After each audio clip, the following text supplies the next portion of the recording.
రైతులకు ఇవ్వడం వల్ల ఇవాళ భారతదేశంలో తెలంగాణ వరిధాన్యం ఉత్పత్తిలో నెంబర్ 1 అయ్యింది. కానీ ఇవాళ గవర్నర్ గారి ప్రసంగంలో ఏం చెప్పుకుంటున్నారు?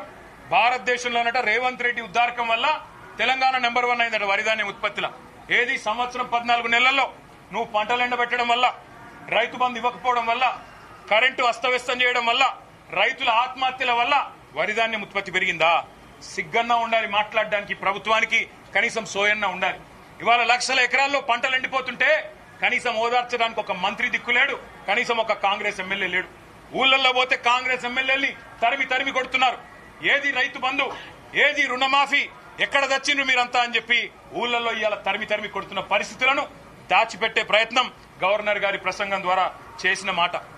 1,50,000 కోట్లు, 1,62,000 కోట్లు అప్పు చేసి ఒక్కటంటే ఒక్కటి కూడా పథకాన్ని ప్రారంభించని ఒక అసమర్థ ప్రభుత్వం రేవంత్ రెడ్డి ప్రభుత్వం.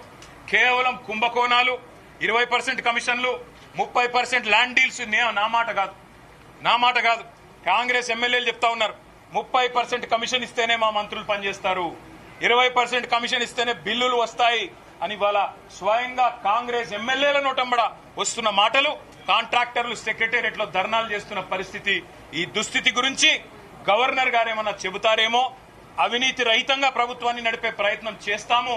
ఢిల్లీకి మూటలు పంపే దానిలో బిజీగా ఉన్నా, పదవులు కాపాడుకోవడం కోసం ఢిల్లీకి మూటలు తప్పకపోయినా కనీసం ఇకనైనా సర్దుకుంటాము, సరి చేసుకుంటామని ఒక్క మాట చెప్తారేమో అనుకున్నాం. దాని ప్రస్తావన లేదు. ఒక్క గ్యారంటీ లేకుండా, ఒక్క గ్యారంటీ అమలు చేయకుండా, 420 హామీల్లో కనీసం ఒక్క హామీ అమలు చేయకుండా, ఇవాళ ఒక్క కొత్త ప్రాజెక్టుకు ఇటుక కూడా పెట్టకుండా 1,62,000 కోట్ల అప్పు చేసినందుకు గవర్నర్ గారు ఏమైనా మందలిస్తారేమో రేవంత్ రెడ్డి గారిని అనుకుంటే, మరి అక్కడ కూడా గాంధీ భవన్ లో ఒక కార్యకర్త చేసే ప్రసంగం లాగా ఇవాళ గవర్నర్ గారి ప్రసంగం సాగింది. ఒక మాటలో చెప్పాలంటే తెలంగాణలో మా పిల్లలకు అర్థమైంది నేను చెప్తే. ఈ రోజు నిజానికి తెలంగాణలో ఉన్న పరిస్థితికి సావుడప్పు కొట్టాలి, కానీ పెళ్లిలో డీజే కొడతారు చూడు, ఆ డీజే కొట్టినట్టు ఈ ప్రసంగం డబ్బా కొడుతూ గవర్నర్ గారు ఇవాళ రేవంత్ రెడ్డి ప్రభుత్వం ఏదో ఉద్ధరించింది. ఏం ఉద్ధరించింది? ఎవరిని ఉద్ధరించింది? నేను ఒక్క మాట అడుగుతా ఉన్నా. దావోస్ లో 1,79,000 కోట్ల ఇన్వెస్ట్మెంట్లు అని గవర్నర్ గారు నోటెంబడం మళ్ళొక్కసారి పచ్చి అబద్దం చెప్పించారు. పోయిన సంవత్సరం మీరు చెప్పిన 40,000 కోట్లలో 40 పైసలు వచ్చిన దమ్ముంటే రేపు ప్రభుత్వం శ్వేతపత్రం ప్రవేశపెట్టాలని చెప్పి మేము డిమాండ్ చేస్తా ఉన్నాం బడ్జెట్ సమావేశాల్లో.